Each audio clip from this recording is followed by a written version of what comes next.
اسرائیلی یہودی مسجد اقصی کو تباہ کر رہے تھے، دیکھیے پھر اللہ نے کیا کیا۔ اللہ نے یہودیوں کو کیسے تباہ کیا۔ اللہ اکبر۔ السلام علیکم ناظرین، مسجد اقصی میں اسرائیلیوں کے حملہ کرنے کی وجہ سامنے آ گئی۔ ناظرین، اس خبر نے سوشل میڈیا پر تہلکہ مچا کر رکھ دیا ہے۔ اس خبر نے سوشل میڈیا پر آتے ہی لوگوں کی نیندیں اڑا کر رکھ دی ہیں۔ اس سے پہلے کہ ہم اس خبر سے پردہ اٹھائیں اور آپ کو اسرائیلیوں کے اس منصوبے سے آگاہ کریں، آپ سے گزارش ہے کہ اگر آپ اس چینل پر نئے ہیں تو اسے سبسکرائب کیجئے، بیل آئیکن پر کلک کیجئے تاکہ ہر نئی آنے والی ویڈیو سے مطلع ہو سکیں۔ جی تو دوستو، در حقیقت مشرقی یروشلم میں واقع مسجد اقصی یہودیوں کے لیے مقدس ترین مقام ہے اور اسے اسلام میں تیسرا مقدس ترین مقام بھی سمجھا جاتا ہے۔ مقدس مقام جیسے یہودیوں کے لیے ٹیمپل ماؤنٹ اور مسلمانوں کے لیے الحرم الشریف کے نام سے جانا جاتا ہے، اس میں مسجد اقصی اور ڈوم آف دی راک شامل ہیں۔ ڈوم آف دی راک کو یہودیت میں مقدس ترین مقام کا درجہ دیا گیا ہے اور مسلمان بھی پیغمبر اسلام حضرت محمد مصطفیٰ صلی اللہ علیہ وآلہ وسلم کی نسبت سے اسے مقدس مقام مانتے ہیں۔ اس مذہبی مقام پر غیر مسلموں کے عبادت کرنے پر پابندی ہے۔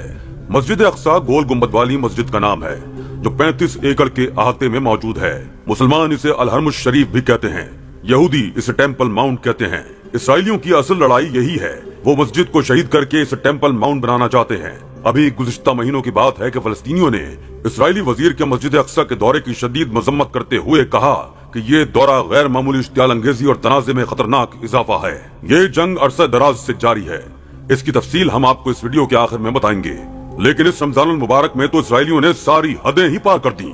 نہتے مسلمانوں پر اس وقت حملہ کیا جب وہ حالت نماز میں مشغول تھے۔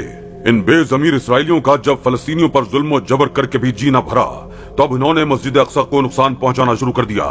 یہ خبر سوشل میڈیا پر گردش کر رہی ہے کہ اسرائیلی افواج نے مسجد اقصی کے احاطے پر جلاؤ گھراؤ شروع کر دیا ہے، لیکن ہمارے فلسطینی جانباز بھی سر پر کفن باندھ کر ان فوجیوں کے سامنے سیسا پلائی دیوار بن کر مقابلے کے لیے خود کو پیش کر رہے ہیں۔ گو کہ فلسطینی اس وقت بالکل نہتے اور اسرائیلیوں کے مقابلے میں مٹھی بھر ہیں، لیکن ان کے جذبہ ایمانی کو سلام ہے کہ وہ پیچھے ہٹنے کو تیار نہیں ہیں اور بیت المقدس کو ٹیمپل ماؤنٹ کبھی بھی نہ بننے دینے کا عہد کر چکے ہیں، جیسا کہ تاریخ اب بھی گواہ ہے۔ جب بھی مسلمان سر پر کفن باندھے اللہ کے راستے میں نکلتے ہیں تو اللہ آپ فرشتوں کے ذریعے ان کی مدد فرماتا ہے۔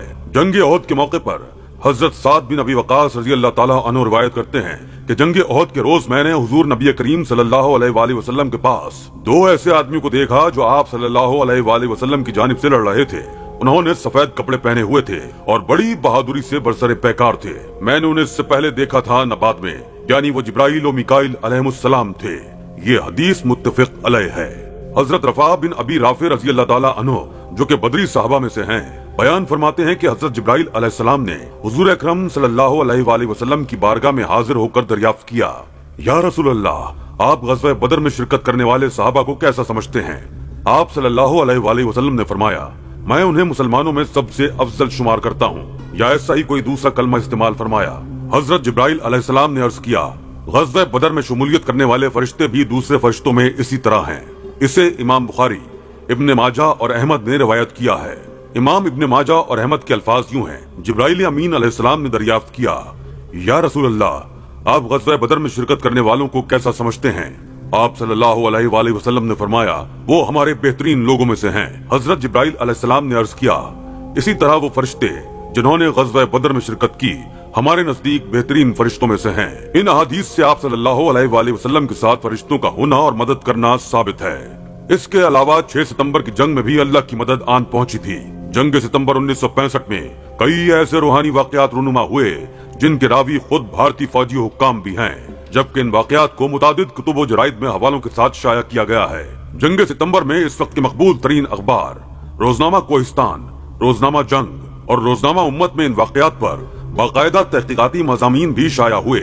ممتاز مفتی نے اپنی کتاب لبیک میں لکھا ہے، جب 1965 کی جنگ شروع ہوئی تو مسجد نبوی صلی اللہ علیہ وآلہ وسلم میں اللہ تعالیٰ کے نیک بندوں نے رسول اللہ صلی اللہ علیہ وآلہ وسلم کی زیارت فرمائی اور دیکھا کہ حضور صلی اللہ علیہ وآلہ وسلم جنگی لباس میں اصحاب بدر کے ساتھ پاکستانی فوج کی مدد کے لیے تشریف لے جا رہے ہیں اور فرما رہے ہیں کہ پاکستان پر حملہ ہوا ہے، ہمیں اس کا دفاع کرنا ہے۔ ایک رپورٹ کے مطابق 1965 کی جنگ میں رونما ہونے والے روحانی واقعات میں پاک فوج کو غیبی مدد ملتی رہی۔